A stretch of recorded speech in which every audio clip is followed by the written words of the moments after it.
have we gotten here already? Wasn't I just watching him learn how to walk? Wasn't he just starting to put words together? Oh, how he's grown so fast. I've taught him those things. To walk, to talk, to eat, to sleep. He used to need me so much. But he doesn't need me so much anymore. Maybe I need him more than he needs me now. I start to think I know what's happening when it's time, what he should be doing. It's a mother's instinct, right? But he has outgrown even my wildest expectations, and he's still so young.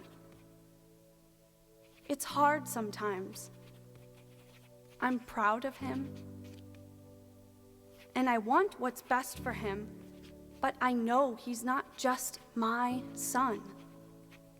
I can claim him as much as I want, but he is yours, Lord. I know it is necessary for him to be in your house, following your commands. Help me to be a part of this in a way that honors and supports him and honors and supports you.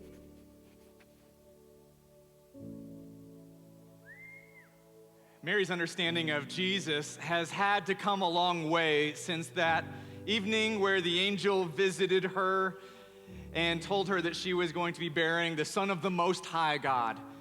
And what we're going to be talking about today is a little bit of that journey. Last week we talked about this idea that Mary was given bits and pieces of the message of who Jesus was, and she had to put those together, and she pondered them. And she did that as a teenage girl, but Mary didn't stay a teenage girl for very long. In fact, in the story of scriptures, we see her as a teenager, but then we see her again 12 years later, after Jesus had been born. We see her showing up again, and in that story, she's still trying to figure out who Jesus is, and she's constructing this idea of who he is, but at the same time, what she's going to be experiencing over really a lot of her life is constructing and deconstructing as well. In fact, that's the story of Mary's life, and that's what I want to talk about today, is that Mary's story had a lot of construction that had to happen. But then there was some deconstruction that had to happen, and then there was some reconstruction that had to happen as well. You know, this idea of deconstruction, it's a popular term in today's religious circles. Anybody ever heard the term deconstruction? You hear that while people are talking about their faith. There's a lot of famous stories right now of people who grew up in the faith, and then they hit some kind of wall, they experience some kind of pain, and then they go through this phase of deconstruction where they begin to rip apart their belief systems. It's a very popular thing happening in a lot of circles on national stages, but also in homes and in bedrooms and in front of the Bible, trying to figure out what this actually says. If I were to define the word deconstruction, this is how I would define it. I would say that deconstruction is to pull apart and examine the truthfulness of the beliefs you were raised with. It's the idea where you take all this belief system that has been passed on to you or that you've inherited from your family system, and through that you've put together a belief system. And in deconstruction, what you do is you begin to pull apart and examine those beliefs so that hopefully you can find the truthfulness in them. Hopefully that is the end game. That's the goal of deconstruction, is to find out what is actually true. And then the hope is you're able to put those back together in a way where you have a faith that is more true than what you did before. Now, a lot of people are afraid of deconstruction. A lot of Christians or church leaders want to steer away from this, thinking that there's danger in deconstruction. But can I tell you this? Deconstruction is nothing new. Like it's nothing new on the horizon. It's been going around for centuries. In fact, Jesus himself, he was deconstructing before deconstruction was cool. He comes onto the scene and he starts to look at people's faith and he begins to deconstruct for them. He helps them to figure out what's true and what's not true. A lot of his sayings go something like this. Maybe you've heard it. You have heard that it was said, but I tell you. You have heard that it was said, you were brought up thinking, but I am here to tell you this is the truth. You have heard that it said that thou shalt not murder. Here's what that actually means. Don't hate your brother and sister. Because when you hate, that is actually mirth. That's what Jesus does a lot during his ministry, is he takes these beliefs and sometimes these misconceptions about God, he deconstructs them, and then he reconstructs them into a more truthful belief that God intended to begin with. And what I love about Mary's story is that Mary's story is one of construction, deconstruction, and then a reconstruction of her faith. And it's something that goes on throughout her journey and throughout her story over and over. Last week we talked about the construction side of her faith, where she was visited by angels, she was visited by family members, and people were telling her who Jesus was. At a young age, she was being given these messages, and she was constructing them, she was treasuring them. Then she was pondering them, and in the process, constructing her belief about who Jesus was. But it wasn't just angels passing on messages. You know who else was passing on messages? Society was passing on messages to Mary. Culture was passing on messages to Mary. Family expectations were being placed onto Mary in her belief. And somewhere along the line, some of those expectations and societal constructs began to be intertwined and interweaved with the truths that the angels were passed along. And I believe many of us are probably in that situation as well. I mean, one example from Mary's life is just the Jewish honor culture.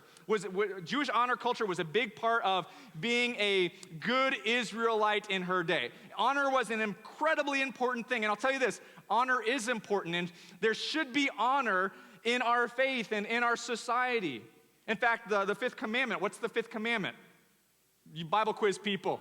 Honor your father and mother, right? It was one of the core commandments of the faith. Honor your father and mother.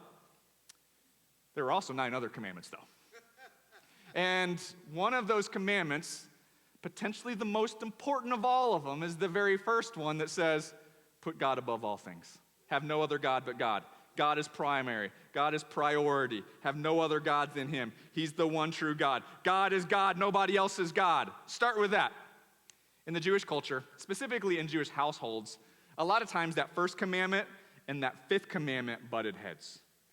Because in their culture, of course you honor God, but don't you ever dishonor mom. You know what I mean? You know what I mean, moms?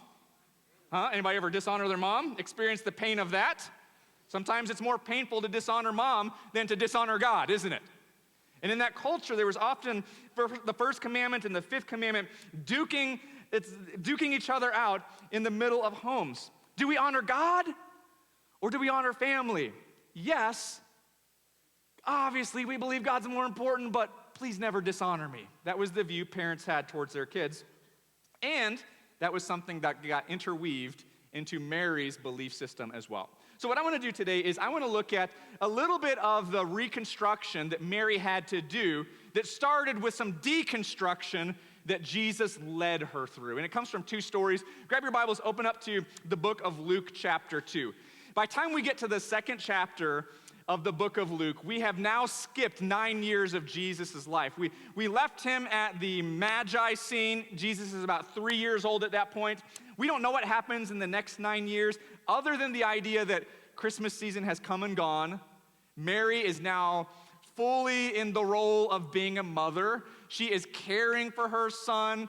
Her now husband, Joseph, is teaching their son the family trade of being a carpenter, and they are still prioritizing their faith in God. They're still prioritizing the New Testament or the Old Testament scriptures and some of the celebrations. And so now we get to see Jesus as a 12-year-old in his family system, in his structure, as they make their way to a Passover feast in Jerusalem. The story goes this way, starting with verse 41. It says, now Jesus' parents went to Jerusalem every year after the feast of Passover.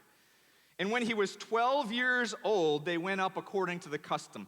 Now, 12 years old, that's an important age to point out for Luke as he writes this down, because the age of 12 means that Jesus has now crossed the threshold from childhood to adulthood in the Jewish culture. So culturally, Jesus would not have just been seen as a little kid anymore. He would have been seen as the first step into adulthood. He is a young man. He's a young boy with adult responsibilities now. Okay, so that's the impression we need to get of Jesus, is that he's not just little bitty kid, but now he's got some responsibility.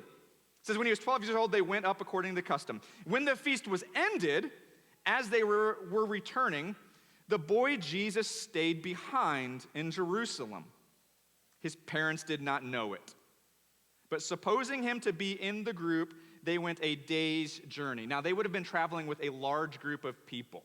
There would have been a lot of families, potentially a few hundred people, so it would have been easy for them not to notice that their 12-year-old son wasn't with them. Their 12-year-old son on the journey down was probably playing with the other 12-year-old sons. You guys have kids, right? You know, that's probably what they were doing. They're not staying at mom and dad's side. And so they journey a day's journey and realize he's not there. So it goes on to say this. It says they returned to Jerusalem searching for him. So they have to go a day's journey back to Jerusalem. But then after 3 days, they found him in the temple. Anybody ever lost a kid in the grocery store or at Six Flags? Like, just a little bit of time, I panic when I don't know where my kids are. This is 3 days.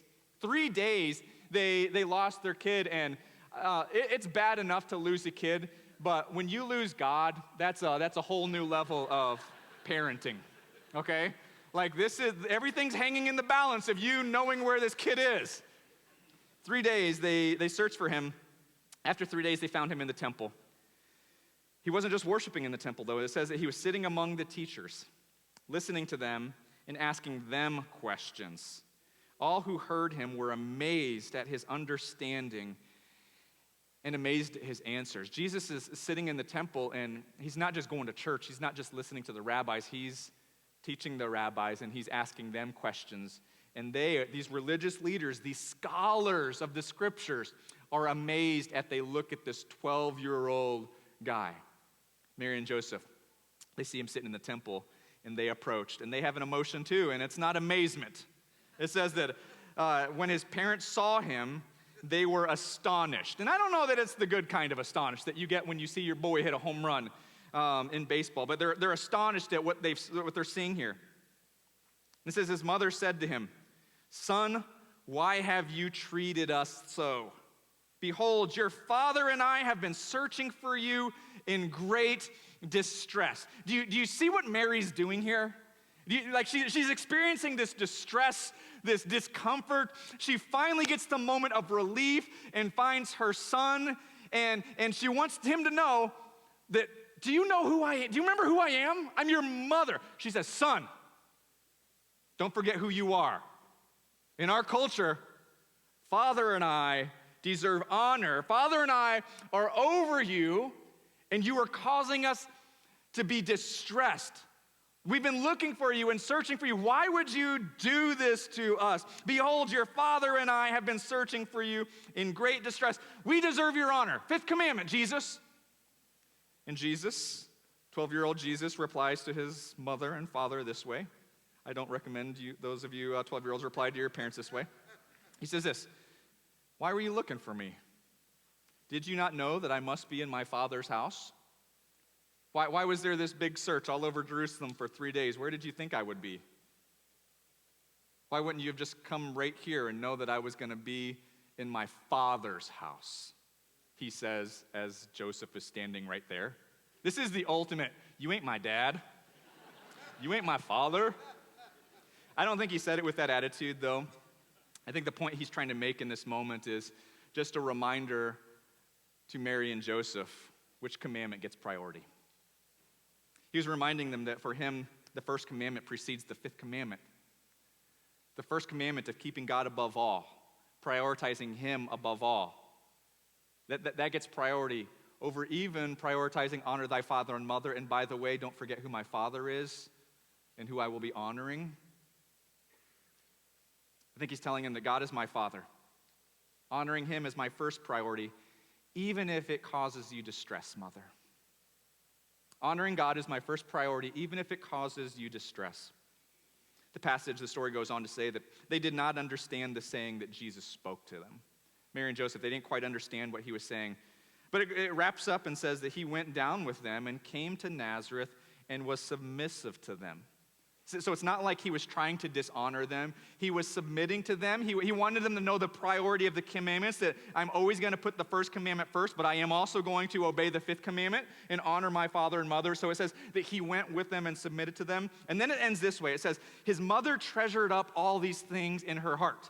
Does that phrase remind you of another thing that she was told? Remember last week we talked about Mary being given these pieces of the puzzle, and as she's getting them, she treasures up all this information, and then she begins to ponder them, trying to put them together into a right understanding. Now Jesus is 12. 9 years later, she's still doing the same thing. She's still experiencing Jesus in some different ways, and she's still having to treasure up new information about Jesus and ponder them so that she can have a right understanding. Mary treasures this information. She treasures this teaching from Jesus. It's another piece of the puzzle to consider. There's more construction to be done. There's some deconstruction that happens, and then there's some reconstruction that Mary went through next. That was Mary with her 12-year-old son. As you know, Jesus continues to grow. He continues to age, and it didn't stop there. Her pondering and her treasuring of who Jesus was and figuring out who he was doesn't stop at 12 years. In fact, the next story we get with Mary in it is actually a story of Jesus at age 30. So 18 years down the road. That's the next time we hear about Mary's story. And Mary is still struggling a little bit with her role and Jesus' role. Now Jesus, he's full-grown man at this point. Jesus, he's in ministry mode. He has disciples. He has followers. Mary is still in the picture. Jesus has his ministry, but he also has his family responsibilities. By this time, Joseph is out of the picture. Historically, we don't know what happened to Joseph. Most scholars will say that Joseph died at some point in those 18-year period. And so who's Mary relying on now? She's relying on her firstborn son. Jesus had learned the trade. He was the carpenter. He was providing the income. He was providing the stability of the household. Mary knew that he was growing in wisdom and stature, and so she would often lean into him. And now Mary finds herself in a situation where she really needs to lean into Jesus. It's John chapter 2, starting with verse 1, we get the story of the wedding at Cana. The story goes this way. It says, on the third day, there was a wedding at Cana in Galilee, and the mother of Jesus was there. Jesus also was invited to this wedding with his disciples. When the wine ran out, the mother of Jesus said to him, "They have no wine." So when the wine ran out, now, the wine running out at a wedding, this is a big deal in Jewish culture because you don't let the wine run out at a wedding. Often weddings would sometimes take up to 7 days. They were a 7-day party, and it was incumbent upon the groom and his family to make sure that there was enough wine for everybody every day. And if you couldn't take care of the wine, how are you going to take care of the bride? And so often when the wine ran out, there was this panic moment. It was a social faux pas. It's something you didn't allow to happen. It's something that would bring dishonor on the groom and his family. And Mary, somehow she's tied into this mess. We don't know is she the caterer of the wine? We don't know. Is she related to the groom in some capacity? Does she have a role in this? Whatever her role is, she has this understanding that this is not a good situation. Dishonor is coming. Like, honor father and mother. Like, I'm going to be dishonored in this situation. And so she goes to the person she's always leaned into over these last few years, her son Jesus. Because here's what she knows. Jesus will know what to do. Jesus will know what to do, and I am his mother, and he will listen to me. Come on, how many of you know a mother who's flexed her maternal authority? Huh? I'm the mother. They'll listen to me. I'll take care of this situation. I'll save the situation by flexing who I am and my authority. And so there's a little twinge of that in Mary's statement to Jesus when she pulls them together and doesn't ask a question. She just says, "Jesus, they have no wine. The wine's gone." Here's Jesus' response. Again, I do not recommend responding to your mother in this way. Just a little caveat. Jesus said to her, "Woman, what does this have to do with me?" That's not actually the tone that he would have used. I know when you read that, that's the tone that you use. But this word woman he's not using it in an offensive way of saying, "Know that you were a female and I'm a male." It's a word that's interchangeable with the word mother. There's some honor in the word, but there's also not the familial mom or mama. It's mother, like this respectful, but also, let's have a conversation here. He says, woman, what does this have to do with me? My hour has not yet come.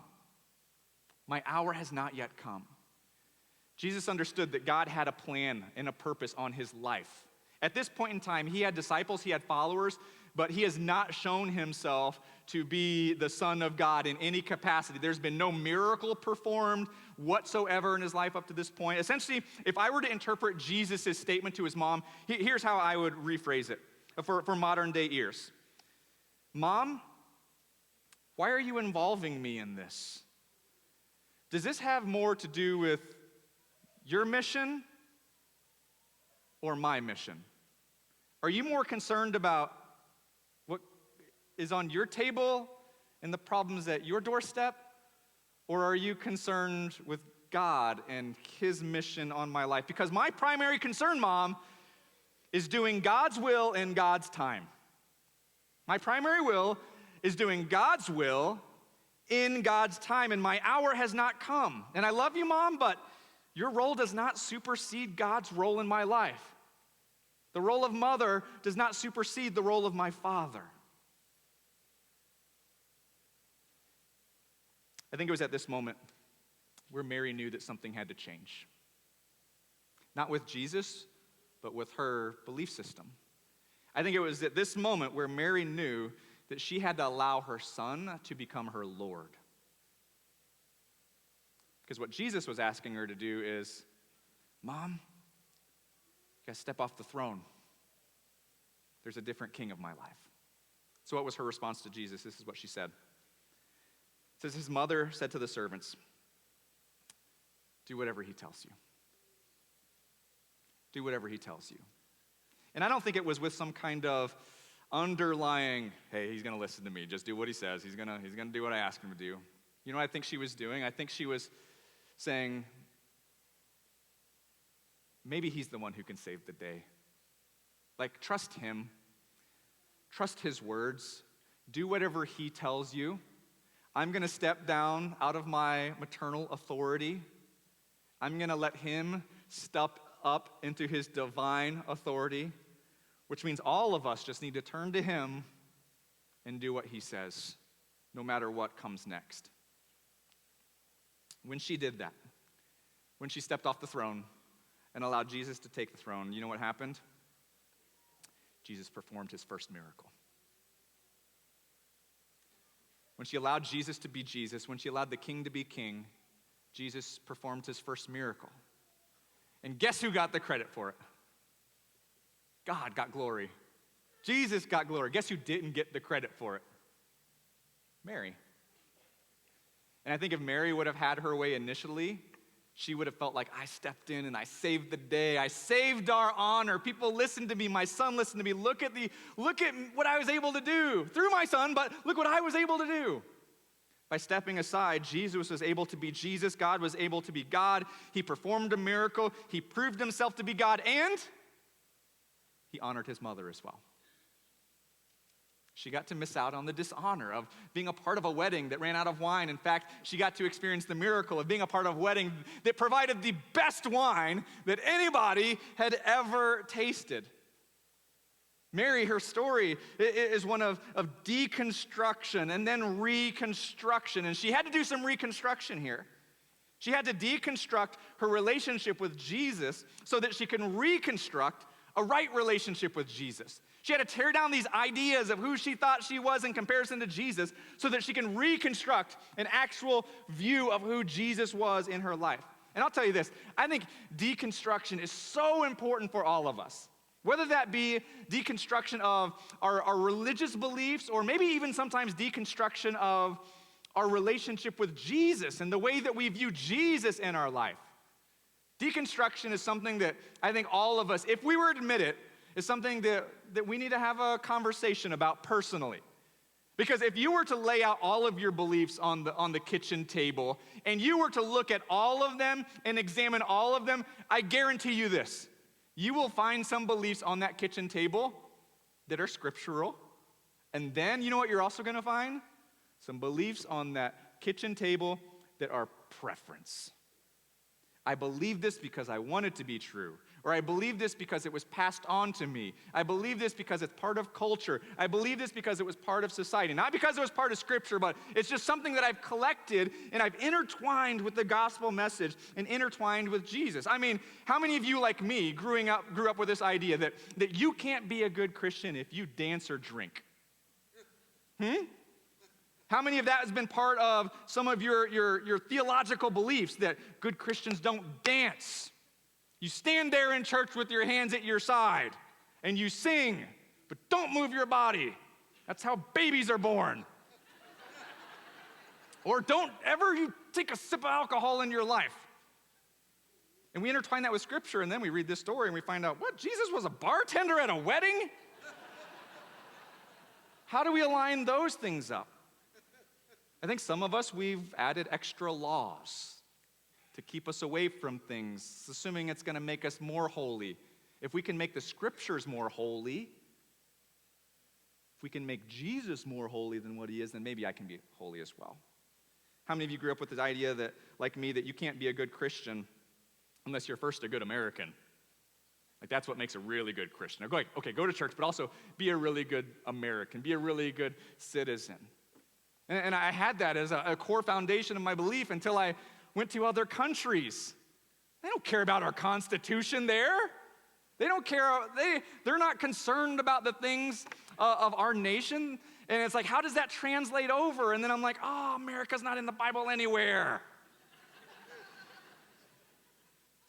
Or how many of us is like, you can't be a good Christian if you vote this way or if you vote that way, or you can't be a good Christian unless you speak out on this issue or speak up for this issue. That's what makes you a good Christian.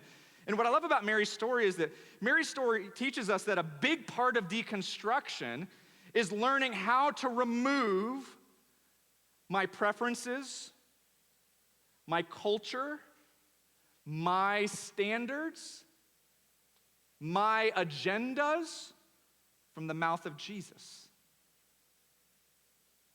And then looking at Jesus and say, you do what you want to. And by the way, everybody else, let's do what he tells us to. I think deconstruction is an important thing to go through, but I think we're seeing it happen in some unhealthy ways lately. I think what a lot of us are seeing is not just deconstruction, which I think is valuable, but we're also seeing demolition of faith as well, or maybe destruction of faith as well. And there's a show that just kind of metaphorically captures the idea for me. That it's a show that I used to watch all the time. I loved back in the early 2000s. It was a show called Extreme Makeover Home Edition. Anybody remember that show? It's long gone by now, but Extreme Makeover Home Edition. Star of the show was Ty Pennington. He's this designer, this guy, high energy, but also like this heart of gold. And so every show would end with me just bawling. Like, oh, it's a beautiful home. He gave him a home. And every show there's like this story of a person who went through some difficulties in their journey, in their life. And Ty comes in to rescue the day and is like, you know what we're going to do?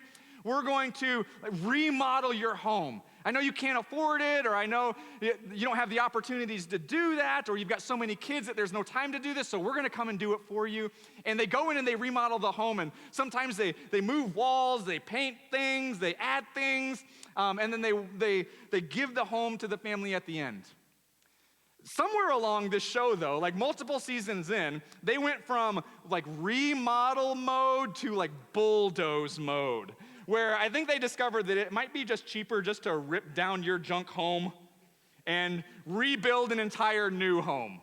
And so that's what they would do. They'd bulldoze it to the ground. They'd demolish it. They'd destroy the whole thing. Yes, of course, they would save one picture and hang it in the hallway and look, a memory. Look, there's a memory. Isn't that good? We saved that for you. Brand new home. And part of me was like, man, I think you just destroyed some really good things in the process of that. Like for those parents who might have walked into a nursery and remember this was the room that we raised our child in and watched them play in, and then all of a sudden that's gone. I'm like, I think you might have destroyed some really good things in that. And I think our culture is doing a little bit of that with the faith as well. Saying, let's destroy the whole thing. Let's throw everything out. The baby with the bathwater. Let's throw it all out and start over. I think a better way to deconstruct is with precision and not with sledgehammer. Just a few days ago, I was working in my garage, and I was using a tool, a saber saw that I had inherited from my grandfather. It's an old saber saw, old Craftsman one. It's got the long cord that you got to plug into the wall, and it's frayed a little bit on the end. But it's worked for a while now. But lately, as I've tried to cut wood, it's like jumped like crazy, and then my line gets all weird, and I can't make a straight line, and it just gets really frustrating. Because I'm like, man, I want a straight line. Give me a straight line, saber saw. And so I had just this great idea. I don't know anything about saber saws, but I'm going to deconstruct this saber saw. And the way I did it was not with a sledgehammer. I mean, there are times I wanted to take a sledgehammer to it and just destroy it. But there are some memories and some important, valuable traditions of that I held closely. And so you know what I did instead?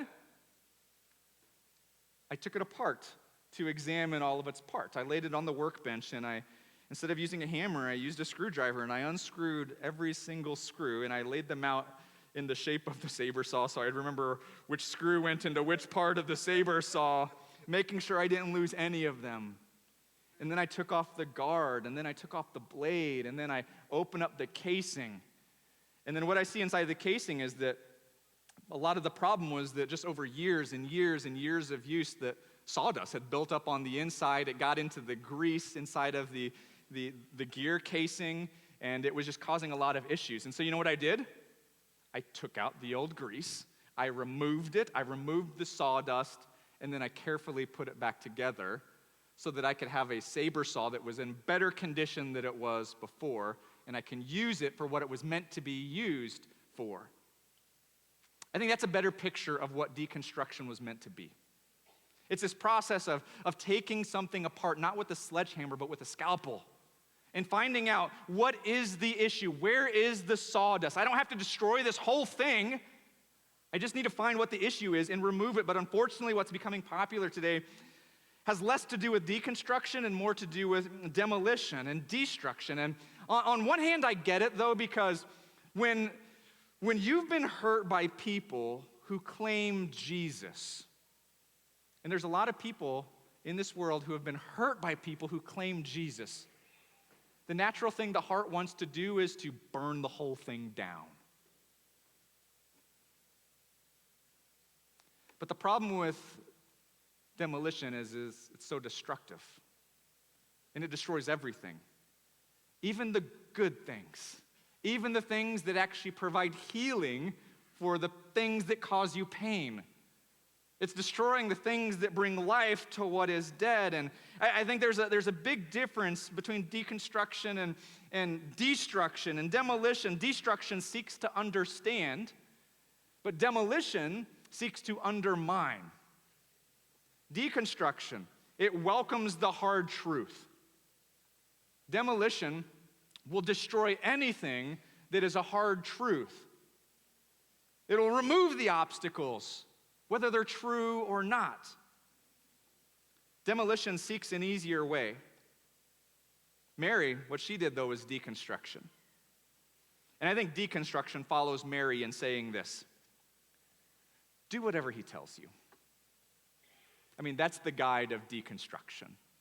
If you want to do something, you want to believe something, believe what Jesus says. Do what Jesus says. And then you know what happens next after deconstruction? It's the miracle of reconstruction, of watching this faith be renewed and this understanding of Jesus grow. And it's a miracle that happens next. That's what happened. That's what Mary got to experience. When she got to the point of saying, do whatever he tells you, what came next was a miracle. And I think that's the joy of following and pursuing deconstruction, is that we get to become more like Jesus. In fact, we get to see Jesus be Jesus. And that's the joy that's ahead. And so here's what I know about many of you in this room. And for many of you, it's the young ones in the room. Or it's the college students in the room who are trying to own the faith for your very first time. You've stepped out of your house. You've stepped out of your family system. And now your faith is on your shoulders. And you're trying to figure out who Jesus is. Can I tell you this? If you are deconstructing right now, no matter what age group you fall into, Can I let you know that you're welcome at Harvester Christian Church? You're welcomed to ask the hard questions here. We're a church that wants to encounter Jesus. That's at our heart. We want to encounter the real Jesus, not just the Jesus that was passed on to us from our parents, not just the Jesus that was passed on to us by culture and society, but we want to encounter the real Jesus of the Scriptures. And we want to do that with grace and truth. And the grace side is if you're asking hard questions, you have permission to ask hard questions here. We give you that grace. We've been there too. But can I also ask permission to do the hard truth as well? To give you permission to ask hard questions, but also give your brothers and sisters permission to present the hard truth, even if it's something that is hard to receive. I think if we can learn to do that, if you can learn to do that, you'll discover Jesus in grace and in truth, and then you'll get to see miracles in the process. Here's how I want to wrap up. I want to give you 3 things real quickly that Mary did to reconstruct her faith. Because I know that some of the things that you're deconstructing and some of the things that you're struggling with are similar things that Mary was struggling with. And she got to a point where she deconstructed some of those ideas, but then she reconstructed a right understanding of how to act in the presence of Jesus and how to view Jesus. Mary goes on this journey of not just seeing Jesus as her son, but seeing Jesus as her Lord. And I think that's the ultimate goal of deconstruction, is to find out that Jesus is Lord. Here's how Mary reconstructed her faith. First thing that she learned was this, that Jesus doesn't belong to me, I belong to him. Amen, church? Amen. Jesus doesn't belong to me, I belong to him. Son? Yeah. And then Jesus says, don't forget who my Father is. Don't forget who my Father is. I think some of us think that we are the lead actor in our story. And some of us are narcissistic enough to think that we are the lead actor in the world's story as well. Can I tell you this? Every single one of us, we're just supporting actors and actresses in the story of God. Mary, I think she had to just wrestle with this a little bit, that Jesus is the lead actor in not just the world, but in my family as well. Which means that Jesus doesn't belong to us. We don't own him. He's not just a piece of our puzzle where we ask him to do things, and if he doesn't do them, we slide his puzzle piece aside and we go searching for answers in other places. We belong to him. We listen to him. We obey him. Which is the second thing that Mary learned, was this, that my comfort isn't Jesus' concern, my submission is. My comfort isn't Jesus' concern. Now, Jesus isn't out to make everybody uncomfortable. That doesn't make him happy. But his primary concern is not to make you comfortable either. That's what we learned from these 2 stories. Mary felt the discomfort of losing her son. Jesus' concern was submitting to his Father. Didn't you know that I would be in my Father's house? He wasn't afraid to bring distress upon her as long as he was prioritizing his Father. At the wedding, Mary's comfort, Mary's honor wasn't his primary concern. Don't you know it's not my hour? Don't you know that I listen to God and I do what God wants in his time? I'm submitting to him. Essentially what Mary learned is that maybe I need to submit to him as well. Maybe my comfort isn't Jesus' primary concern. My honor isn't Jesus' primary concern. Health, wealth, riches, finances, happy, healthy, wise, that's not Jesus' primary concern. Our concern is that no matter what comes along, we submit to him. The third thing that Mary learned and what Mary reconstructed in her faith is this idea that when I honor Jesus, Jesus honors me. When I honor Jesus, Jesus honors me. Jesus is not out to dishonor you. What Jesus is out to do is to bring honor upon his Father. And he wants you to join him in that. And when we join in honoring the Father, what we realize is that there's honor that we receive as well. Remember last week we talked about Mary's Magnificat, the song that she sang. And it was a powerful song, and she sang the song against the rulers of Rome and the rulers, like King Herod. She sang it against them. And one of the lines from that was this: he has brought down rulers from their thrones and exalted the humble. Jesus, the Son in my belly, has brought down rulers from their throne, and he's exalted the humble. She sung that over Caesar. She sang that over Herod. 18 years later, she now has to sing that over herself. He has brought me down from my throne. And then what she got to experience is Jesus exalting the humble. Because what did Jesus do at the end of each story? He honored Mary. He honored Mary. When she honored him, he honored her. He was at the temple, and it says that he went home and was submissive to her, and he showed her honor. And at the wedding of Cana, he showed her honor, and there was this first miracle that was performed. I love the way it says it in 1 Peter chapter 5. It says, "Humble yourselves under the mighty power of God, and at the right time, he will lift you up." Humble yourselves under the mighty power of God. God is the one on the throne. God has the mighty power. If you humble yourself under him, like Mary learned to do, if you humble yourself under him at the right time, in his way, he will lift you up. He will lift up the humble, and he will honor them.